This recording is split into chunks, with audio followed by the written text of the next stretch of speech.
Assalamualaikum warahmatullahi wabarakatuh. Halo semuanya, kami dari kelompok 8. Kali ini kami akan mempresentasikan materi tentang Kesultanan Gua Talo.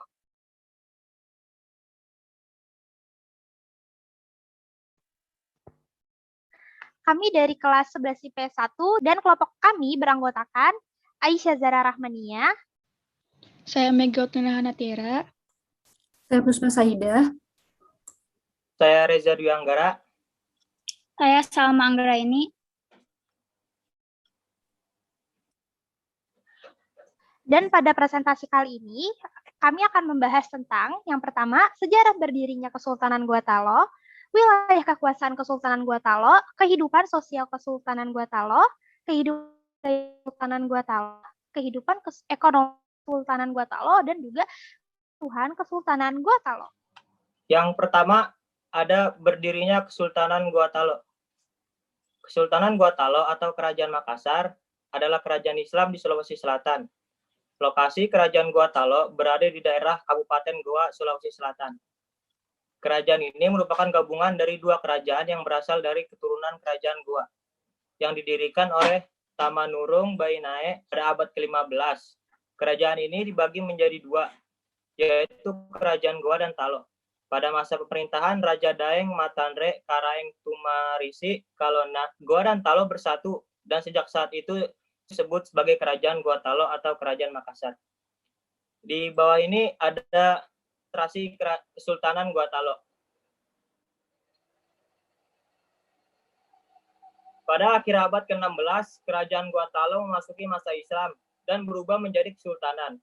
Kesultanan Gua Talo mencapai puncak kejayaan pada masa pemerintahan Sultan Hasanuddin atau yang dijuluki ayam jantan dari timur, seperti gambar yang ada di samping. Di bawah kekuasaannya, kerajaan ini menjadi pusat perdagangan di Indonesia bagian timur.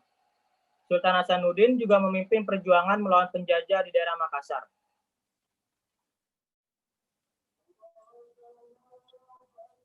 Sejarah Kerajaan Gua Talo terbagi dalam dua periode, yaitu sebelum memeluk Islam dan setelah memeluk Islam. Pada awalnya, di wilayah Goa terdapat 9 komunitas yang dikenal dengan nama Bate Salapang atau 9 bendera. 9 komunitas tersebut adalah Tambolo, Lakiung, Saumata, Parang-Parang, Date, Agangjene, Bisei, Kalili, dan Sero. Dengan berbagai cara, baik secara damai ataupun paksaan, 9 komunitas tersebut membentuk kerajaan Goa pada awal abad ke-14.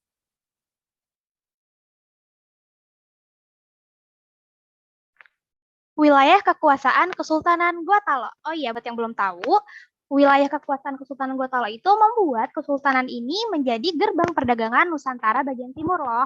Nah, Kesultanan Gua Talo itu merupakan kesultanan Islam yang besar yang terletak di Sulawesi Selatan, tepatnya di Jazirah Selatan dan bagian pesisir barat Semenanjung.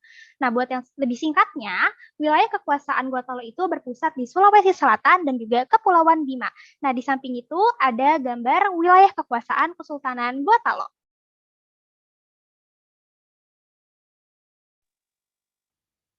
Kehidupan sosial Kesultanan Gua Talo. Di samping norma, masyarakat Makassar juga mengenal pelapisan sosial yang terdiri dari lapisan atas yang berarti golongan bangsawan dan keluarganya disebut anak karung atau karaeng. Sedangkan rakyat kebanyakan disebut tomardeka dan masyarakat bawah disebut para hamba sahaya yang disebut dengan golongan ata. Kehidupan sosial masyarakat Goa sangat menjunjung tinggi agama Islam telah menjadi poros utama dalam kehidupan mereka. Bahkan ajaran Sufi telah berkembang di Gua Talo berkat Syekh Yusuf Al-Makassari. Yang keempat, kehidupan budaya Kesultanan Gua Talo. Sebagai negara maritim, sebagian besar masyarakat berprofesi sebagai nelayan dan pedagang. Kehidupan masyarakat sangat terikat dengan norma adat yang dianggap sakral. Norma kehidupan masyarakat Makassar diatur berdasarkan adat dan agama Islam yang disebut dengan pangadakang.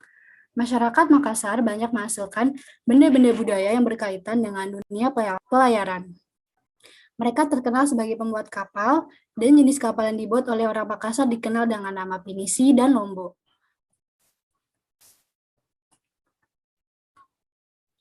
Selanjutnya, kehidupan ekonomi Kesultanan Goa Talo.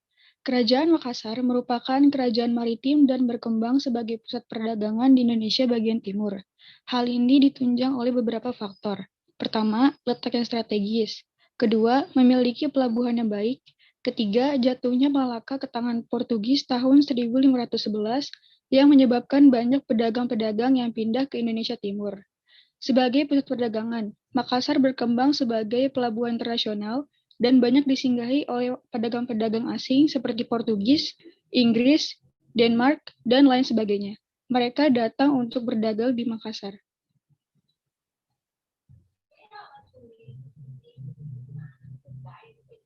Pelayaran dan perdagangan di Makassar diatur berdasarkan hukum niaga, sehingga dengan adanya hukum niaga tersebut, maka perdagangan di Makassar menjadi teratur dan mengalami perkembangan yang pesat.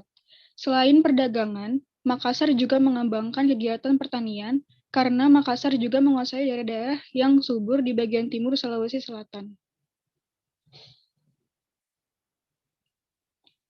Selanjutnya, keruntuhan Kesultanan Goa Talo. Sepeninggal Sultan Hasanuddin yang kemudian Makassar dipimpin oleh Mapasomba yang merupakan putra dari Sultan Hasanuddin. Mapasomba sangat menentang kehadiran Belanda dengan tujuan untuk menjamin eksistensi dari Kesultanan Makassar. Akan tetapi, Mapasomba tetap gigih pada tekadnya untuk mengusir Belanda dari Makassar. Ia memiliki sikap yang keras dan tidak mau untuk bekerja sama dengan Belanda, sehingga menjadikan Belanda kemudian mengarahkan pasukan secara besar-besaran. Kemudian pasukan Mapasomba berhasil dikalahkan oleh Belanda dan kemudian Belanda berkuasa sepenuhnya atas Kesultanan Makassar.